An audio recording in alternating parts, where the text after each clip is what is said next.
Bismillahirrahmanirrahim. Assalamualaikum warahmatullahi wabarakatuh. Dengan saya kembali Ibu Dwi Novitasari, yang biasa dipanggil Ibu Novi. Kita akan belajar tekanan darah. Teori-teori yang terkait dengan pengaturan tekanan darah.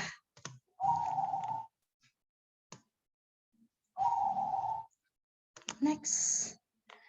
Untuk kemampuan yang diharapkan setelah mempelajari tema ini, jadi mahasiswa diharapkan mampu memahami tentang konsep tekanan darah, apa saja yang meregulasi tekanan darah, apa saja yang mengatur, apa saja yang mempengaruhi tekanan darah, bagaimana pemeriksaannya, kemudian bagaimana tingkatan tekanan darah, bagaimana pembacaan pengukuran tekanan darah, dan sebagainya. Sebagai permulaan kita bahas tentang apa itu tekanan darah ya. Tekanan darah ini merupakan kekuatan lateral, kekuatan ke samping pada dinding arteri. Ya, didapat dari mana? Dari darah yang mendorong. Dari darah yang didorong berdasar kontraksi dari jantung. Ya, saya ulangi, ini merupakan kekuatan lateral, kekuatan gesekan pada dinding arteri, digesek oleh siapa? Oleh darah dan plasmanya. Darah dan plasma ini bergerak karena ada tekanan dari jantung, karena ada kontraksi atau pompa dari jantung. Aliran darah ini mengalir pada sistem sirkulasi karena adanya perubahan tekanan. Sistem sirkulasi ini adalah sistem yang tertutup. Ya, sistem yang tertutup berbeda dengan sistem yang lainnya. Contoh ada sistem pernafasan, itu sistem yang terbuka. Sistem perkemihan, pencernaan, itu sistem yang terbuka. Kalau sistem sirkulasi, dia hanya beredar di dalam tubuh kita sendiri. Kalau ada kebocoran, bisa jadi perdarahan. Darah ini mengalir dari daerah yang bertekanan tinggi ke daerah yang bertekanan rendah. Adanya kontraksi jantung atau pompa jantung mendorong darah dengan kekuatan yang tinggi ke aorta, ya, pembuluh besar ke aorta. Puncak dari tekanan maksimal saat ejeksi, saat kontraksi terjadi, maka itu disebut sebagai tekanan sistolik, tekanan yang maksimum. Saat ejeksi, itu disebut sebagai tekanan darah sistolik. Ketika ventricle relax, ya, darah mengalir spontan menuju ke atrium, darah yang tetap berada dalam arteri ini akan menimbulkan tekanan darah diastolik. Ada faktor-faktor vaskuler yang mempengaruhi tekanan darah. Ini diingat betul, ada tekanan perifer, kemudian ada volume darah, viskositas darah, serta elastisitas pembuluh darah. Ini kita yang kita bahas baru tekanan vaskulernya saja. Kita bahas satu-satu. Untuk tahanan perifer, sirkulasi darah ini melalui jalur arteri yang besar, arteriol yang mengecil, kapiler adalah pembuluh darah yang paling kecil, kemudian kembali ke venula, ya, ini sistem pembuluh darah balik, vena, dan menuju ke jantung kembali. Arteri dan arteriol ini dikelilingi oleh otot polos. Di sepanjang pembuluh darah kita dikelilingi oleh otot polos yang berkontraksi ataupun melakukan relaksasi. Ini akan mengubah ukuran lumen. Ukuran lumen itu besar kecilnya pembuluh darah. Kalau kontraksi ya berarti nanti lubang pembuluh darahnya mengecil.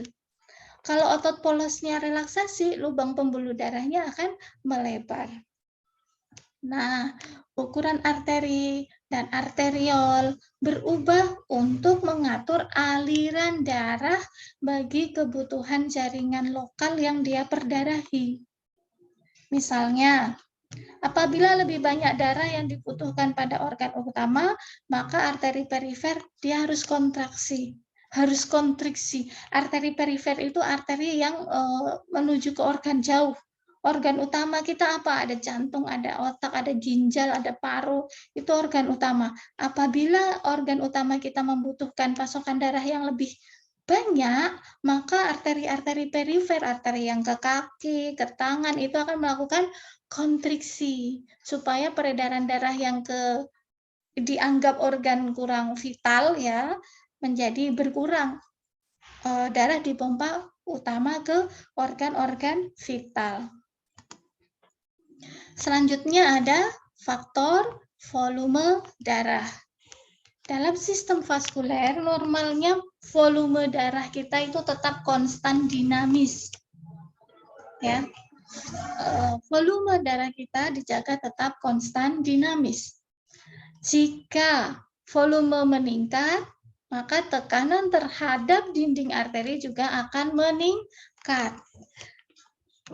Contoh, saat kita loading cairan, penginfusan yang cepat dan tidak terkontrol dari cairan intravena ini akan meningkatkan tekanan darah. Atau kondisi kita sedang berpuasa. Kita berpuasa 12 jam, 14 jam, tidak ada intake cairan, maka bisa jadi volume vaskuler akan menurun. Tekanan darah juga bisa menurun. Ketika kita sudah berbuka, minum ya, seperti kita loading cairan, minum banyak, 1 gelas es teh, 1 gelas apalagi ya. Nah, volume plasma kita akan meningkat juga. Tekanan darah kita juga bisa meningkat ya. Jadi perubahan volume darah, kalau kalau volume darahnya turun, ya tekanan darah turun. Volume darahnya meningkat, maka tekanan juga akan meningkat. Selanjutnya ada faktor viskositas darah ya. Viskositas darah ini maknanya adalah kekentalan darah. Kekentalan darah mempengaruhi mudah tidaknya aliran darah melewati pembuluh darah yang kecil. Kalau semakin pekat, semakin kental, maka semakin tidak mudah, semakin susah dipompa. Ya, melewati pembuluh darah kapiler, pembuluh-pembuluh yang kecil. Apabila hematokrit HT, ya, hematokrit meningkat, aliran darahnya lambat, maka tekanan darah arteri naik, so jantung juga harus berkontraksi lebih kuat lagi supaya bisa mendorong ya mengalirkan darah yang kental tersebut melewati sistem sirkulasi. Jadi kesimpulannya apa? Kalau viskositas darahnya meningkat, maka tekanan darah juga akan meningkat. Viskositasnya menurun, semakin encer darahnya, mudah dipompa kan, mudah mengalir kan, maka tekanan darah juga akan menurun.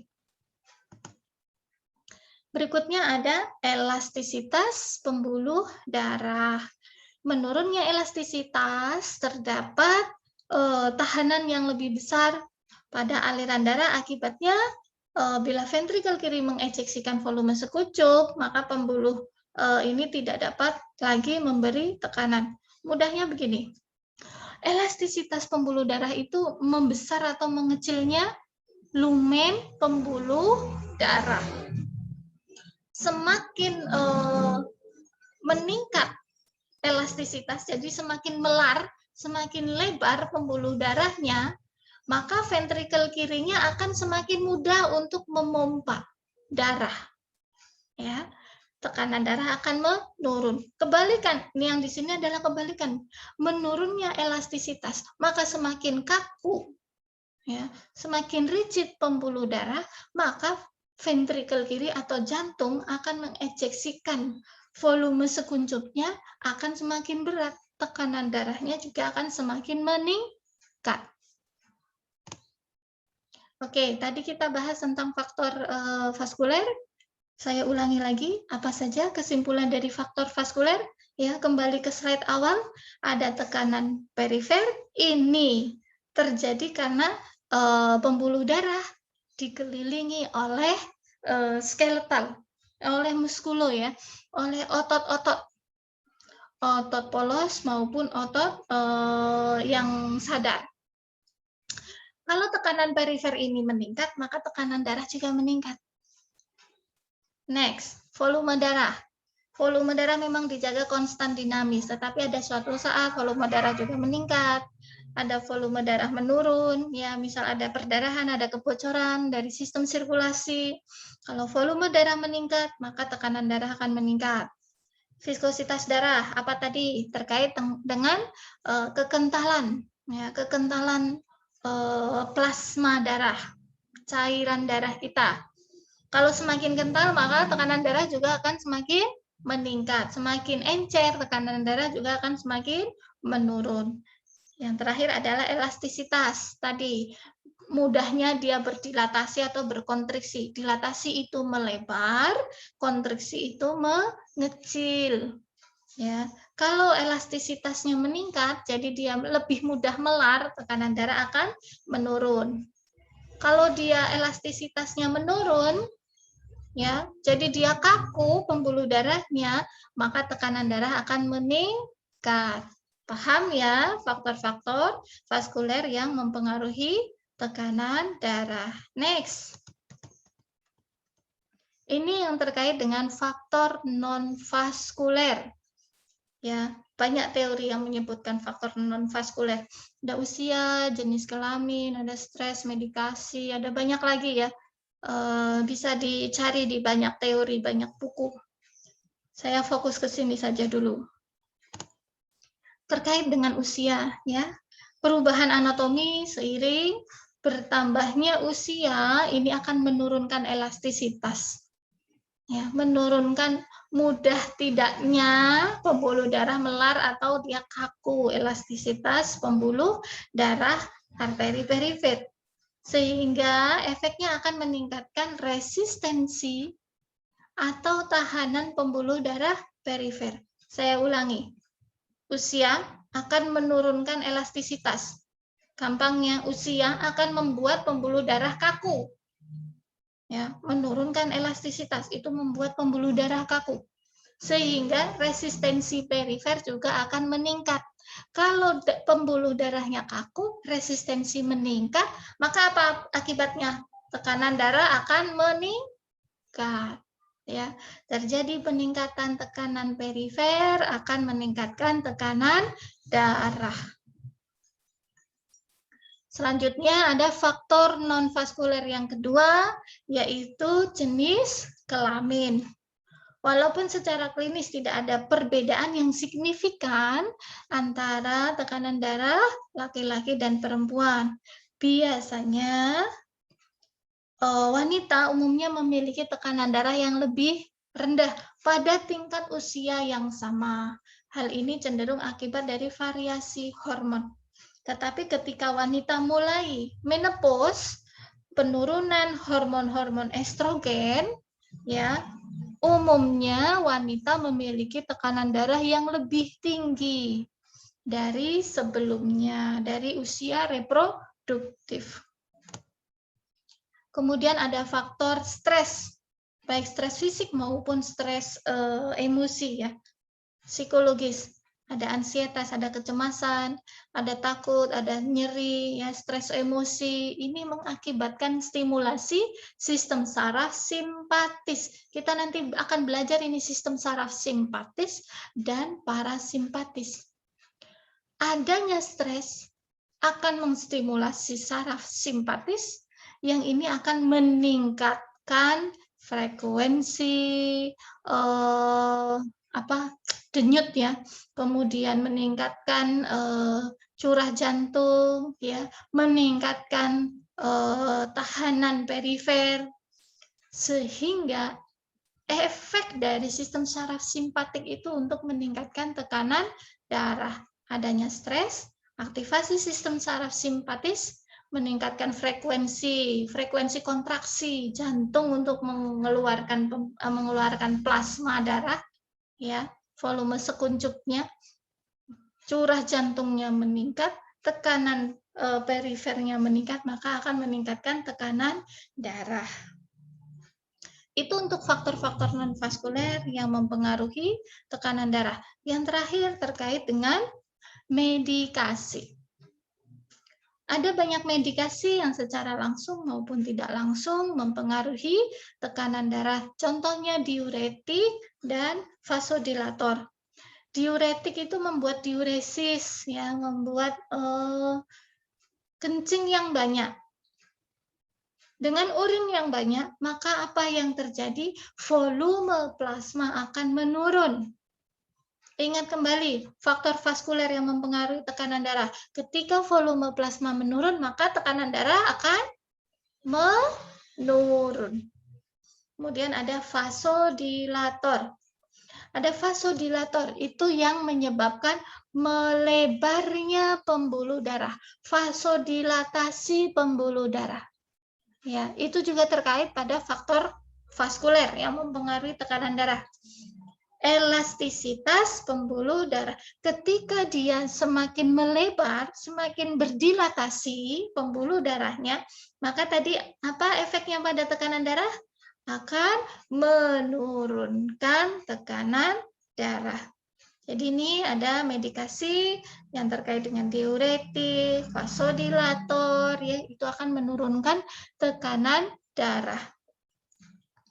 Ada golongan lain yang mempengaruhi tekanan darah, contohnya analgesik narkotik, ini juga dapat menurunkan tekanan darah. Ada pemakaian obat-obat tertentu. Contohnya adalah pada wanita kontrasepsi oral, kemudian dekongestan hidung, ya, pelega hidung, kemudian obat anti flu ini dapat meningkatkan tekanan darah. Dianjurkan pada wanita dengan yang mengkonsumsi kontrasepsi oral, ya, tidak dilakukan dalam jangka yang panjang melebihi 3 tahun karena efeknya bisa peningkatan tekanan darah, ya, menjadi hipertensi, bahkan sampai menjadi faktor pencetus kanker reproduktif. Apakah itu kanker payudara, apakah itu kanker serviks, ya. Jadi harus selang-seling dengan kontrasepsi non-hormonal. Next, kita tadi sudah belajar tentang faktor-faktor yang mempengaruhi tekanan darah. Kita ulang sedikit tentang peralatan apa saja yang digunakan untuk memeriksa tekanan darah. Ada sphygmomanometer aneroid, ya, yang menggunakan ini pengukur jarum, ada manset, kemudian ada cupnya, ada pompanya. Ini ukuran sphygmomanometer aneroid dari anak, ya, remaja sampai dewasa. Dewasa juga ada yang lingkarnya besar, ada yang buat orang obesitas. Yang menjadi perhatian kita, ya, penggunaan manset. Jadi di sini ada bladder, di sini ada kantong yang kita pompa. Ya, pompa akan melebarkan kantung di sini. Nah, ini harus berada di atas arteri yang akan kita ukur. Jangan kebalik di belakangnya. Namanya praktikan mahasiswa suka kebalik. Ya, ini ada bladder, kemudian ada cupnya 2. Ini yang harus ditempatkan di atas pembuluh darah, arteri yang akan kita ukur. Kemudian kalau kita pengukuran menggunakan auskultasi, kita membutuhkan stetoskop. Bagian dari stetoskop, bagian yang kecil itu disebut bel, bagian yang besar, ya, itu disebut diafragma. Kalau diafragma menggunakan membran, ya.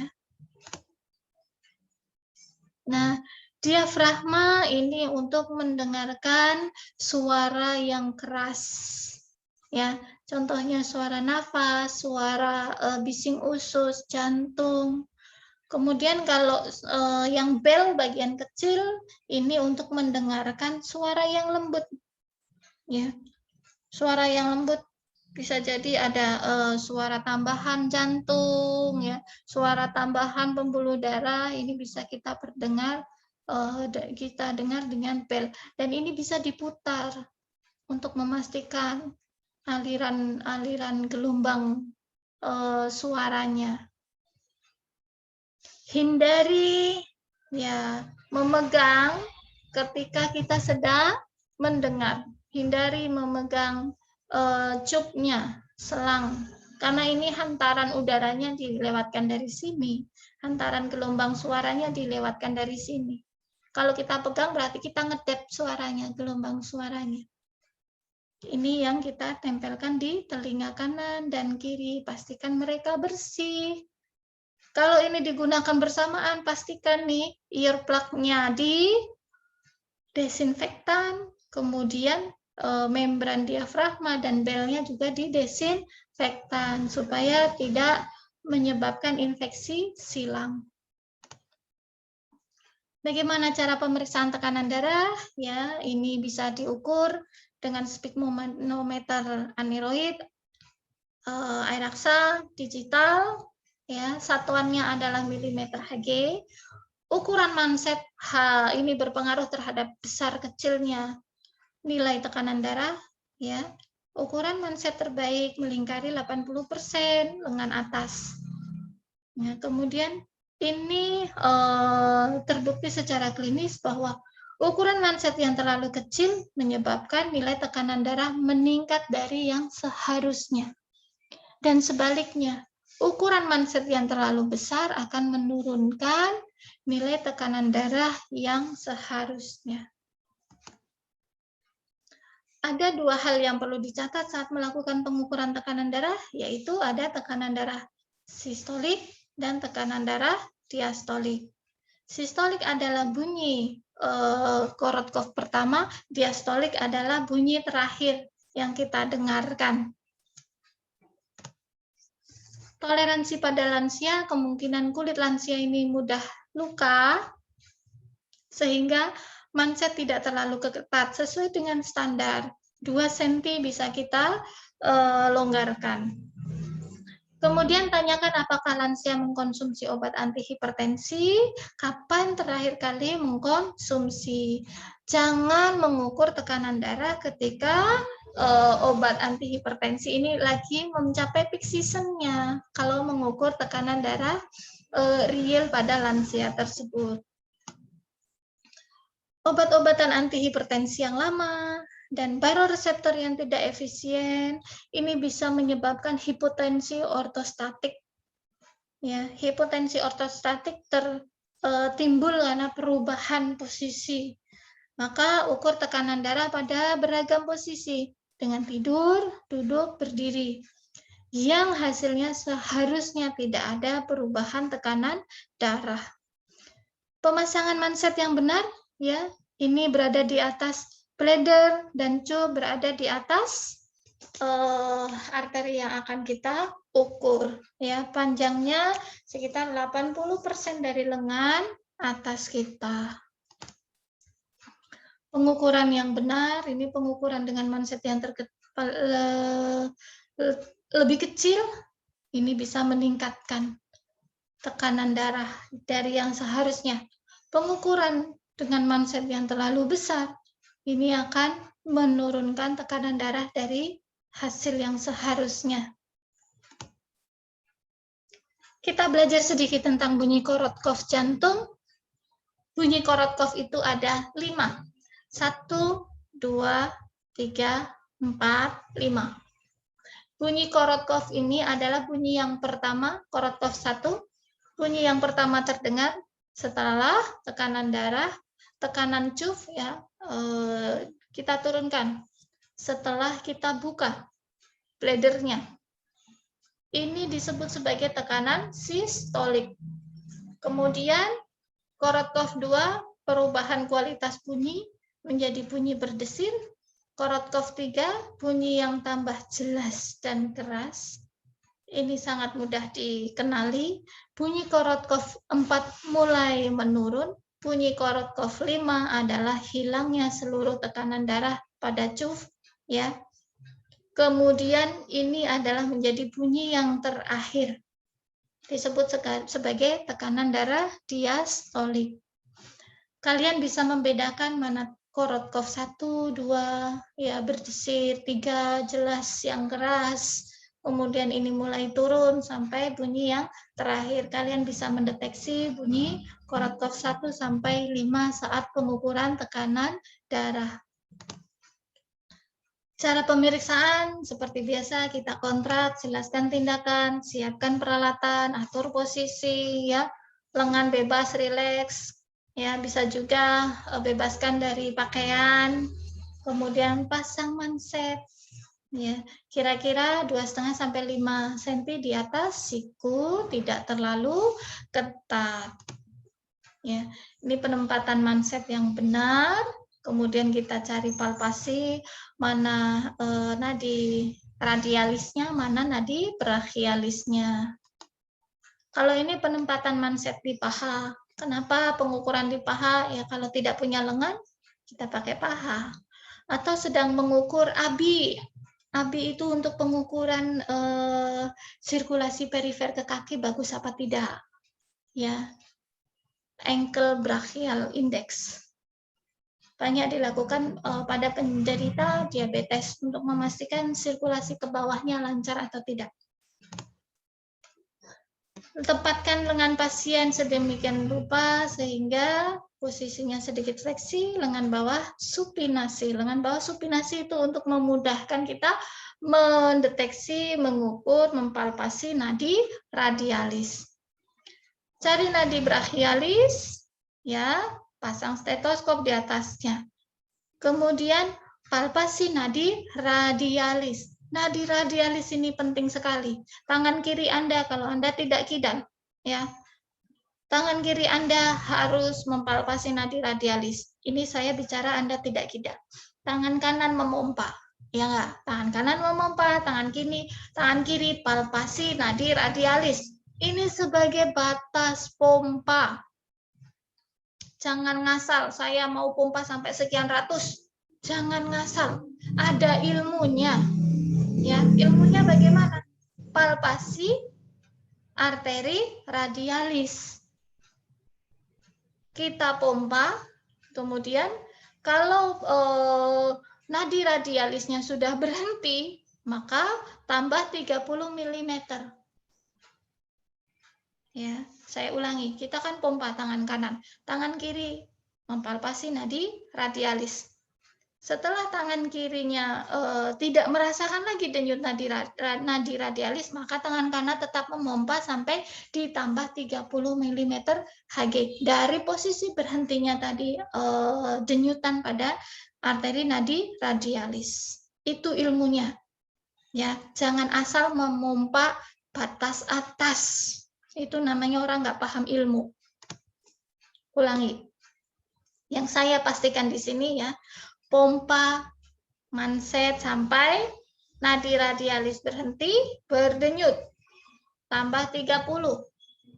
Baru kita turunkan perlahan-lahan 2-3 mm per detik. Ketika bunyi semakin keras, kita bisa tambah 4-5 mm per detik. Jangan kecepatan, nanti kita hilang sistolnya, hilang diastolnya. Ya, jadi pelan, sesuai teori saja. Perhatikan saat di mana denyutan nadi radialis terdengar pertama kali, itu adalah tekanan sistolik. Ya. Kemudian tetap lanjutkan mendengar sampai suara denyutan melemah atau menghilang. Jadi jangan sampai kita kehilangan nadi, kehilangan bunyi Korotkov yang kelima. Yang terakhir, tekanan darah diastoliknya. Oke, ya, batas pompa. Batas pompanya contoh. Ternyata saya memompa nadi radialis hilang pada angka 80. Maka harus ditambah 30 saja. Dari 80 tambah 30, saya batas pompanya 110. Paham ya? Jadi tidak semua dipompa sampai 140. Pasiennya nanti nyeri, kesemutan itu tangannya. Ya. Berapapun angka yang ditunjukkan oleh jarum ataupun air raksa, ketika nadi radialisnya sudah tidak ada pulsnya, ya, tidak ada denyutannya, tambah 30. Kalau di sini contohnya tidak ada denyutan di angka 80, maka tambah 30. Kita pompa ke angka 110.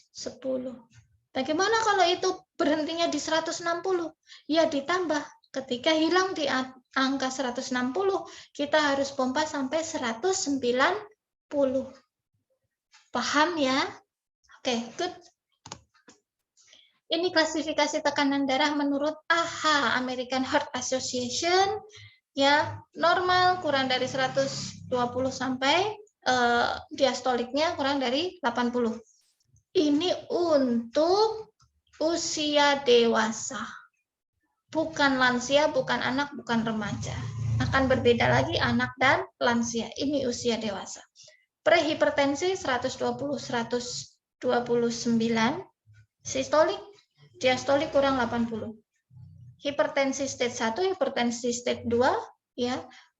Stage 1 130 sampai 139, ini 80 sampai 90 diastolnya. Stage 2 140 atau lebih tinggi, diastoliknya 90 atau lebih tinggi. Krisis hipertensi, ya. Krisis hipertensi atau emergency itu angkanya lebih dari 180 untuk sistoliknya dan lebih 120. Kalau pasien masuk dengan krisis hipertensi, ini akan dipantau dulu tekanan darahnya, rawat inap dulu. Oke, nah ini konsep yang berikutnya terkait dengan pengaturan tekanan darah.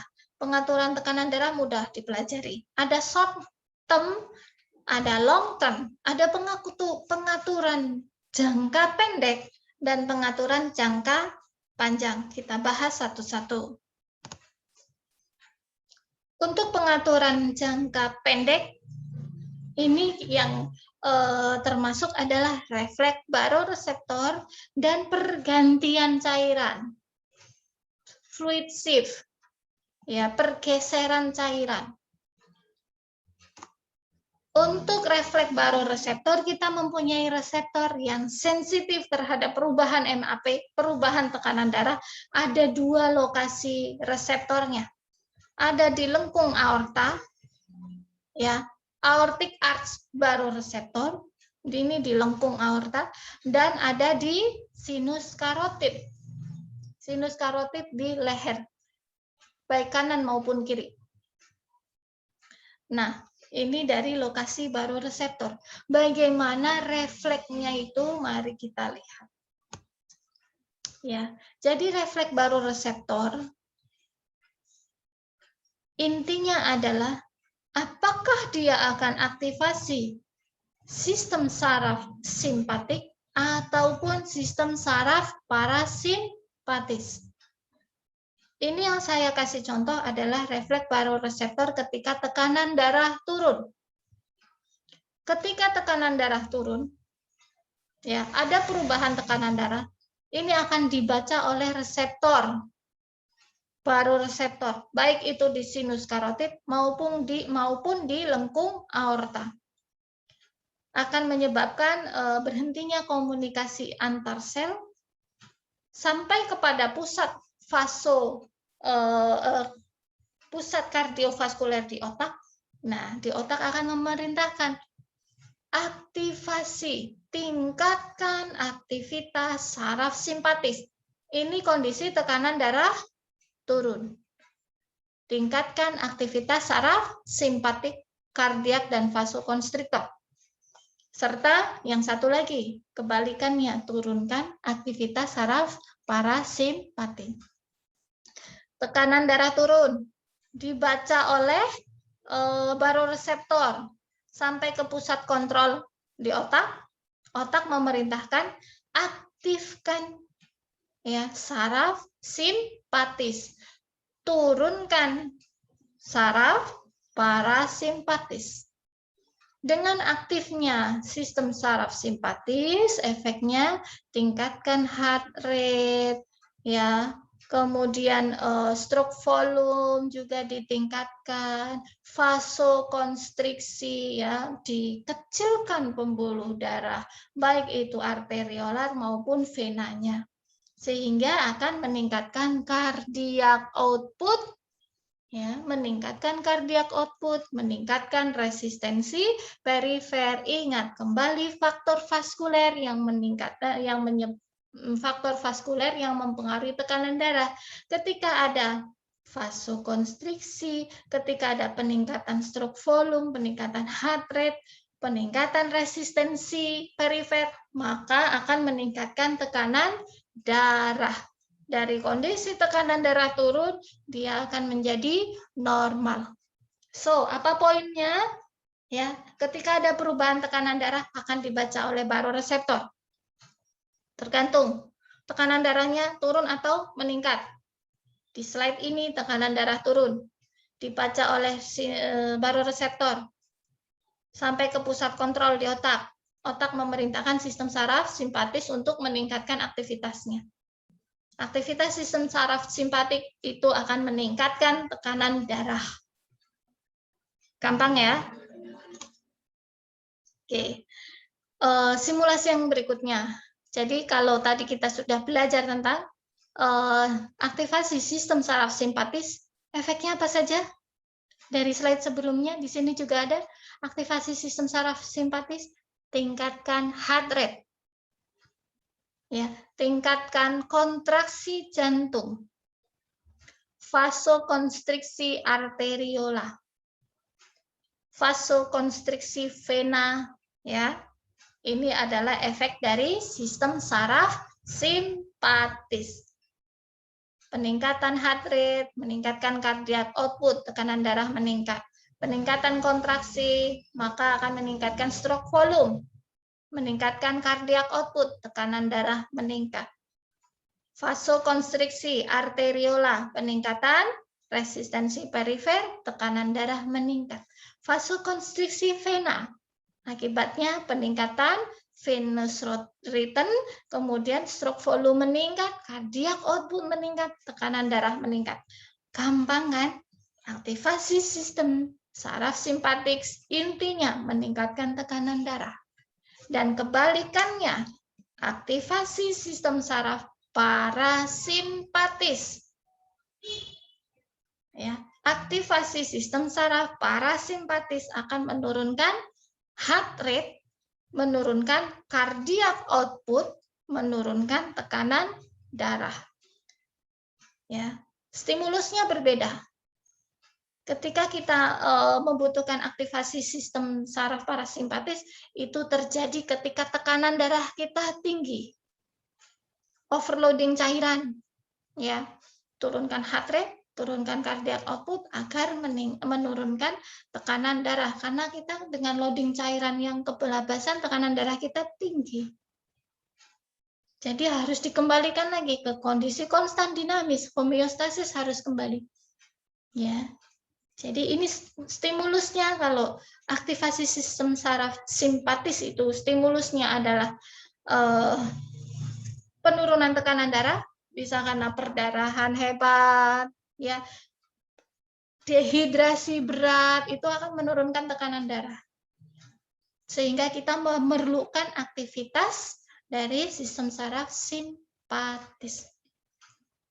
Kalau stimulus dari sistem saraf parasimpatis itu ketika kondisi tekanan darah kita tinggi, kita emosi, kita stres, ya, atau tadi overloading cairan, ya, maka tekanan darah kita akan meningkat. Kita membutuhkan aktivitas sistem saraf parasimpatis supaya tekanan darah turun pada kondisi normal. Jadi inti refleks baroreseptor, ya, ketika tekanan darah turun, kita membutuhkan kita harus meningkatkan cardiac output, resistensi perifer, sehingga tekanan darah menjadi normal kembali. Yang diaktifkan adalah sistem saraf simpatis. Kebalikannya, ketika tekanan darah kita naik, ketika tekanan darah kita naik, maka kita harus menurunkan cardiac output, menurunkan resistensi perifer. Ini dengan mengaktifkan sistem saraf parasimpatis sehingga tekanan darah akan normal kembali. Pengaturan jangka pendek yang kedua yaitu melalui fluid shift.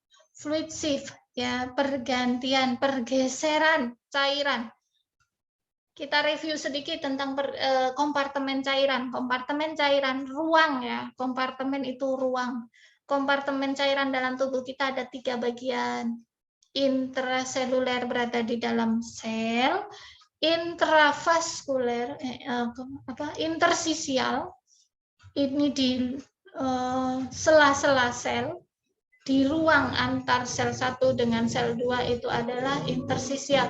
Dan yang terakhir adalah ekstraseluler. Nah, fluid shift ini menggeser cairan plasma ekstraseluler menuju ke intersisial. Ini simulasi ketika tekanan darah turun. Ya, tekanan darah turun, maka cairan yang dari intersisial kita mobilisasi menuju ke plasma. Saya ulangi, simulasi ketika tekanan darah turun, kita memobilisasi cairan dari intersisial menuju ke plasma, ke pembuluh darah. Sehingga volume di pembuluh darah, volume plasma akan meningkat. Peningkatan volume, ingat faktor vaskuler yang mempengaruhi tekanan darah. Volume plasma meningkat, maka tekanan darah akan meningkat. Ini jawabannya. Ketika kita tekanan darah turun, cairan intersisial dibawa ke plasma. Sehingga volume plasma meningkat. Tekanan darah akan meningkat. Ketika simulasinya ini adalah tekanan darah naik, ya, tekanan darah naik, maka volume plasma kita mobilisasi menuju ke intersisial.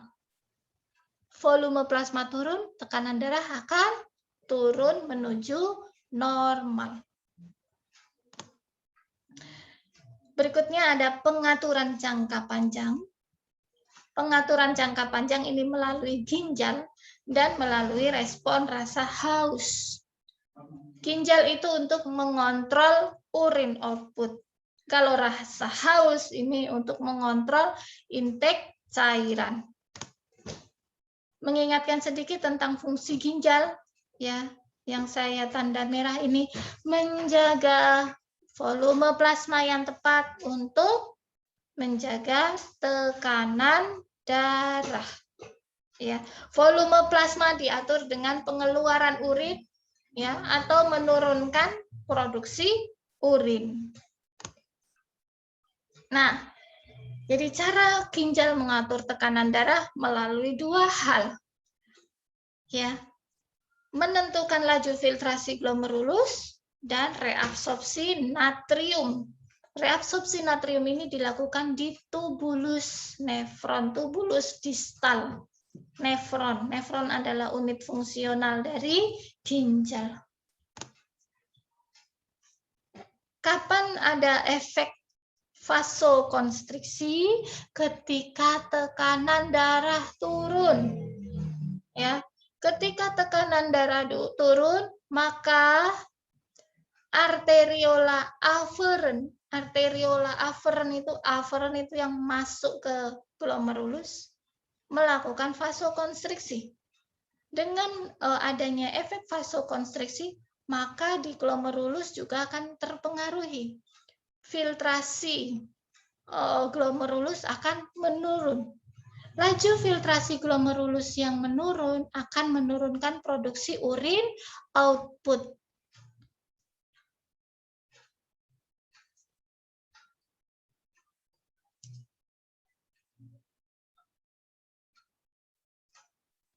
Maaf, saya lanjutkan. Ya, adanya vasokonstriksi ini akan menurunkan aliran darah ke glomerulus, sehingga filtrasi glomerulus akan menurun. Kembali volume darah akan meningkat, tekanan darah akan meningkat. Ya, saya ulangi. Ada penurunan tekanan darah sistemik, ya, meningkatkan sistem saraf simpatik, ya. Dari aktivitas sistem saraf simpatik, salah satunya juga vasokonstriksi pada arteriola aferen. Arteria aferen ini yang akan masuk ke dalam glomerulus, menurunkan laju filtrasi glomerulus, menurunkan urin output, volume plasma akan meningkat sehingga terjadi peningkatan tekanan darah. Ya, paham ya? Aduh, intinya begini. Tadi ada penurunan tekanan darah, kemudian aktivasi sistem saraf simpatik yang terkena efek dari sistem saraf simpatik, salah satunya juga vasokonstriksi arteriolar, salah satunya arteriola aferen yang menuju ke glomerulus. Penurunan vasokonstriksi, pengecilan vasokonstriksi arteriola aferen akan menurunkan laju filtrasi glomerulus. Penurunan urin output, volume plasma akan kembali meningkat, ya. Kemudian akan meningkatkan tekanan darah sistemik kembali, terjawab gangguannya.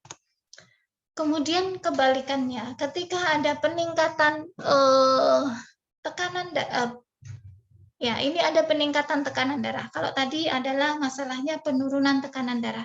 Kalau ini adalah peningkatan tekanan darah. Peningkatan tekanan darah, maka yang akan diaktifasi adalah sistem saraf parasimpatis. Ada vasodilatasi, termasuk juga arteriola aferen.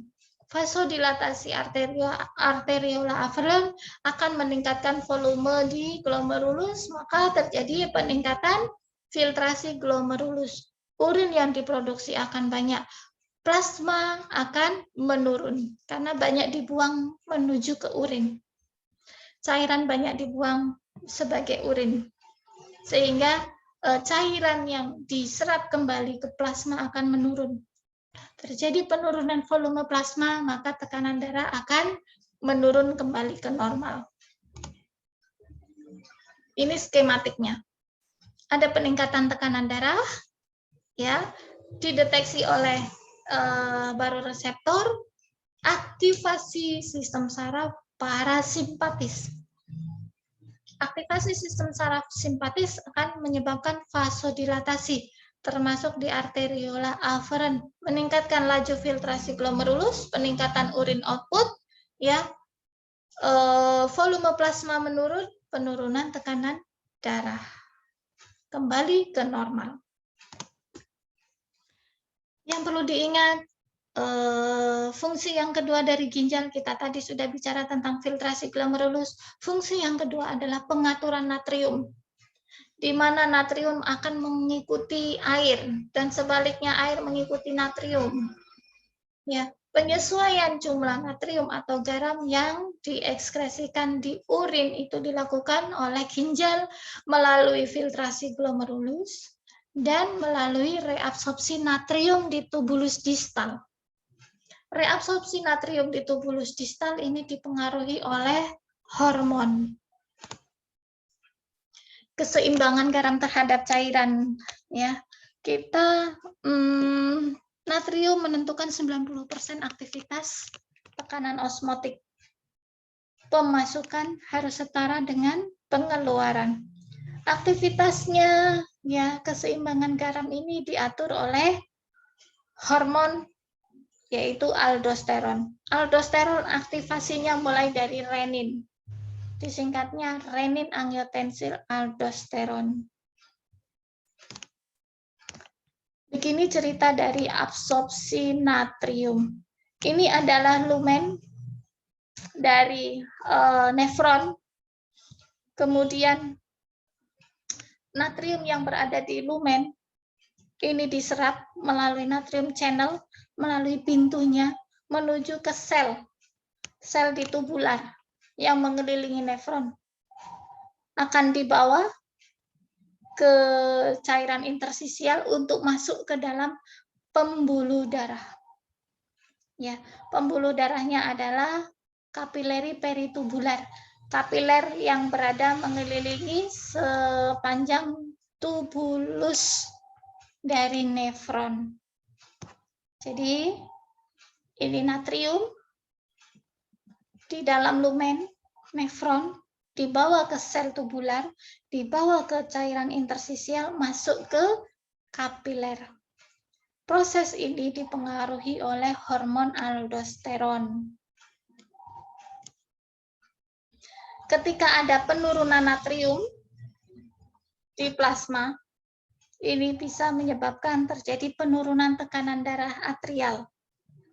Maka efek ginjal menurunkan laju filtrasi untuk menurunkan filtrasi natrium. Jadi kita upaya meretensi natrium. Efek yang kedua, meningkatkan produksi hormon aldosteron untuk reabsorpsi natrium. Ya, jadi kita konservasi natrium yang pastinya diikuti oleh cairan. Ketika natrium meningkat, cairan juga akan meningkat. Volume plasma akan meningkat, akan mengkoreksi adanya penurunan natrium di plasma. Sedikit tentang aktivasi dari aldosteron, yang pasti kita harus bahas mulai dari renin. Renin, angiotensin, aldosteron. Bagaimana peranan dari RAAS, sistem RAS ini mengontrol reabsorpsi natrium di tubulus distal dan nefron collecting ductus, ya, pengumpul nefron. Peningkatan RAAS akan meningkatkan retensi natrium yang pada akibatnya meningkatkan retensi osmotik cairan, tekanan darah akan meningkat. Jadi hormon renin, angiotensin, aldosteron ini berfungsi ketika ada penurunan tekanan darah. Ketika terjadi penurunan RAAS, ya, ini juga akan menurunkan, kebalikannya, menurunkan retensi natrium dan cairan, sehingga penurunan tekanan darah ke rentang normal. Poin ini dan ini adalah kebalikannya. Aktivasi RAAS meningkatkan tekanan darah. Penurunan aktivitas RAAS menurunkan tekanan darah. Nah, ini kaskade enzimatis dari aktivitas renin, angiotensin, aldosteron. Renin diproduksi oleh ginjal. Saya ulangi, renin diproduksi oleh ginjal. Fungsinya untuk merubah angiotensinogen. Angiotensinogen ini diproduksi oleh hati. Angiotensinogen bereaksi dengan renin akan berubah menjadi angiotensin 1. Angiotensin 1 diaktifasi oleh enzim ACE, angiotensin converting enzim. ACE ini diproduksi oleh paru-paru, merubah angiotensin 1 menjadi angiotensin 2 yang potensial. Proses ini masih bisa berlanjut, angiotensin 3, angiotensin 4, tetapi hormon yang paling potensial menyebabkan vasokonstriksi adalah angiotensin 2. Ya. Efeknya angiotensin 2 jalur. Dia menyebabkan vasokonstriksi arteriolar, vasokonstriksi pembuluh darah, sehingga tekanan darah akan meningkat, dan juga berefek ke korteks adrenal. Korteks adrenal akan melepaskan aldosteron, aktivasi aldosteron. Lokasi kerja aldosteron di ginjal, fungsinya untuk reabsorpsi natrium di bagian tubulus distal. Reabsorpsi natrium, maka cairan akan mengikuti. H2O akan mengikuti. Konservasi air dan garam akan mengembalikan volume plasma, sehingga tekanan darah akan meningkat. yang tadinya ada masalah tekanan darahnya turun, dengan konservasi natrium dan cairan, tekanan darah akan meningkat menuju normal. Perjelas lagi tentang efek dari aldosteron. Ya, tadi kan sudah bicara renin, mengaktifkan angiotensinogen menjadi angiotensin 1, ada enzim ACE, angiotensin 1 menjadi angiotensin 2, angiotensin 2 fungsinya 2, vasokonstriksi dan berefek pada korteks adrenal, memproduksi meningkatkan aldosteron. Fungsinya ya, meningkatkan sekresi kalium, meretensi natrium. Efek dari retensi natrium ya akan konservasi cairan, volume plasma meningkat, tekanan darah akan meningkat menuju normal. Nah, paham ya? Ada sedikit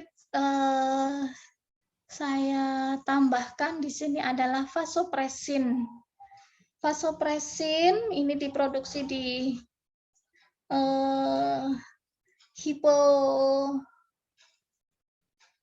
di mana ya? Vasopresin ADH diproduksi di, saya agak lupa, bagian otak hipofisis apa hipotalamus, nanti dibaca lagi ya. Nah, ADH antidiuretik hormon atau vasopresin ini adalah hormon yang juga bekerja sama dengan renin-angiotensin sistem. Mereka bekerja ketika tekanan darahnya turun, ketika terjadi penurunan volume plasma. Ya, dengan menempelnya vasopresin atau antidiuretik hormon pada reseptornya, maka cairan dari lumen akan dibawa masuk ke tubulus, collecting tubulus, dibawa masuk ke kapiler. Jadi ini juga untuk konservasi cairan. Vasopresin atau ADH dia bekerja ya untuk konservasi cairan. Cairan yang diproduksi menjadi urin menjadi sedikit karena banyak dikembalikan ke pembuluh darah. Kenapa dikembalikan? Untuk mengembalikan volume darah meningkat sehingga tekanan darah menjadi meningkat normal. Oke, kalau ini kebalikannya ya, ketika terjadi peningkatan tekanan darah, tubuh juga tidak diam saja. Ketika terjadi peningkatan darah, ya, ada peningkatan produksi ANP, atrial natriuretic peptide. Atrial karena dia diproduksi di dinding atrial, natriuretik, natrium diuretik. Jadi dia melepaskan natrium. Peptide karena dia hormon disusun dari peptida, dari protein. ANP. ANP diproduksi ketika tekanan darahnya tinggi. Kalau yang tadi kita bahas, renin, angiotensin, aldosteron, dan juga vasopresin atau antidiuretik hormon itu diproduksi ketika tekanan darah kita turun. Kalau ANP diproduksi ketika tekanan darah kita tinggi. Ya.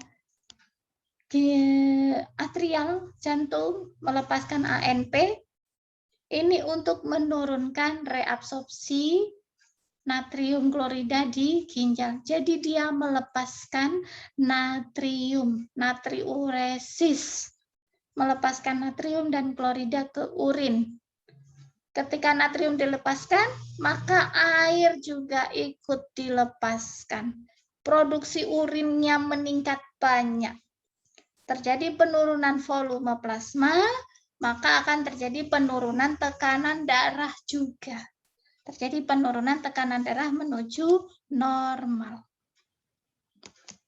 So, ingat ya, gampang kan? Terkait dengan filtrasi glomerulus, ini akan mempengaruhi natrium dan cairan, mempengaruhi ekskresi natrium dan cairan, mempengaruhi volume plasma, mempengaruhi tekanan darah. Kalau glomerulus meningkat, ya filtrasinya meningkat, ya. kemudian ekskresinya akan dipengaruhi, volume terpengaruhi, ya, volumenya akan menurun, volume plasma menurun, tekanan darah akan menurun. Ingat ke slide yang sebelumnya, kalau filtrasi glomerulusnya menurun, ya, filtrasi natrium dan cairan akan menurun, maka volume plasma akan meningkat, tekanan darah akan meningkat. Bila tekanan darah meningkat, tekanan kapiler glomerulus meningkat, laju filtrasi meningkat, yang nanti ini simpulannya. Ini simpulan dari pembahasan tadi semua. Peningkatan laju cairan melalui tubulus, ya, simulasi sel, pelepasan zat vasokonstriksi, ya, penurunan aliran kapiler glomerulus ke normal, laju filtrasi glomerulus menuju normal, tekanan darah akan kembali normal. Bila tekanan darah turun, ya, laju filtrasi glomerulus turun, filtrasi natrium dan air juga turun, ekskresi natrium dan cairan turun, volume plasma kembali meningkat, tekanan darah meningkat. Tekanan darah turun, aldosteron ditingkatkan, peningkatan reabsorpsi natrium, kemudian penurunan ekskresi natrium, volume plasma meningkat, tekanan darah akan meningkat. Yang terakhir tentang pengaturan rasa haus. Bahwa intake dengan output cairan itu harus balance, harus zero, harus sama, ya, antara masukan dengan keluaran. Peran rasa haus pada pemasukan akan meningkatkan masukan cairan, pada pengeluaran secara tidak langsung akan menurunkan keluaran cairan. Pusat haus ada di hipotalamus, ini bekerja berperan bersamaan dengan vasopresin atau antidiuretik hormon. Ketika penurunan volume cairan ekstraseluler atau peningkatan osmolaritas merangsang osmoreseptor di hipotalamus akan meningkatkan rasa haus, minum. Terjadi peningkatan volume plasma, penurunan osmolaritas. Ya, volume plasma meningkat, tekanan darah kembali meningkat. Nah, ini terkait dengan efek anestesi pada sistem kardiovaskular. Ya, pada kardiovaskuler, obat contohnya adalah provolol. Ini dapat menyebabkan penurunan tekanan darah selama induksi anestesi. Jadi banyak obat-obat anestesi yang berpengaruh pada sistem kardiovaskuler dengan menurunkan tekanan darah.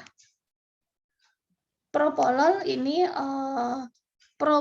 propofol biasanya menghasilkan tekanan darah yang menurun dari ringan sampai sedang pada orang dewasa dan pada anak-anak yang sehat selama induksi anestesi. Anak yang sehat yang tanpa gangguan kardiovaskuler, ya. Kemudian ada obat lain, etomidat atau midazolam. Ini juga menyebabkan hipotensi yang signifikan dalam dosis induksi, biasa pada pasien tertentu. Prediktor hipotensi bisa terjadi pada usia lebih dari 50 tahun, kemudian tekanan arteri rata-rata awal itu kurang dari 70 mm Hg. Ini saja sudah hipotensi. Diberikan obat etomidat maupun midazolam bisa semakin menyebabkan hipotensi. Hipotensi biasanya terjadi dalam waktu 10 menit setelah induksi, bisa juga lebih sering terjadi pada paruh kedua, interval 0 sampai 10 menit. Hipotensi ini adalah penurunan tekanan darah sistolik lebih dari 30 mm Hg dalam kurang dari 5 menit atau penurunan apapun di bawah 90 mm Hg. Episode hipotensi ini tidak dapat diprediksi dan meskipun biasanya bersifat sementara, bisa juga menghilang secara spontan. Tekanan darah sistemik ini, kondisi hipotensi bisa tidak memadai untuk memberikan pasokan aliran darah ke organ-organ penting, ya, menyebabkan gangguan ginjal, perubahan neurokognitif, bahkan sampai kegagalan organ. Oleh karena itu, sangat penting untuk mempertahankan tekanan darah sistemik yang memadai selama perioperatif. Ketika tekanan darah arteri rata-rata 50-60, harus dipertahankan segera untuk menjaga perfusi organ. Tekanan arteri rata-rata yang lebih tinggi diperlukan untuk pasien yang mengalami disfungsi ginjal sebelum operasi, juga pada penyakit arteri koroner, diabetes, dan hipertensi. Pengobatan hipotensi intraoperatif, ya, pengobatan hipotensi intraanestesi ini mungkin dilakukan dengan pengurangan jumlah agen inhalasi yang didapat. Kemudian elevasi tungkai, ya, ditingkatkan, dinaikkan tungkainya, kakinya. Ini adalah manuver yang dengan cepat mengembalikan aliran vena menuju ke bagian atas lagi. Jadi darah dialirkan kembali ke jantung dengan cepat. Mungkin seperti itu saja, saya tidak dapat gambar dari manuver tungkai, ya, bisa dicari di berbagai sumber. Itu saja yang dapat saya sampaikan. Apabila ada ilmu yang salah, saya mohon maaf. Baca ulang slide-nya supaya Anda lebih paham. Kita akhiri, semoga bermanfaat. Wassalamualaikum warahmatullahi wabarakatuh.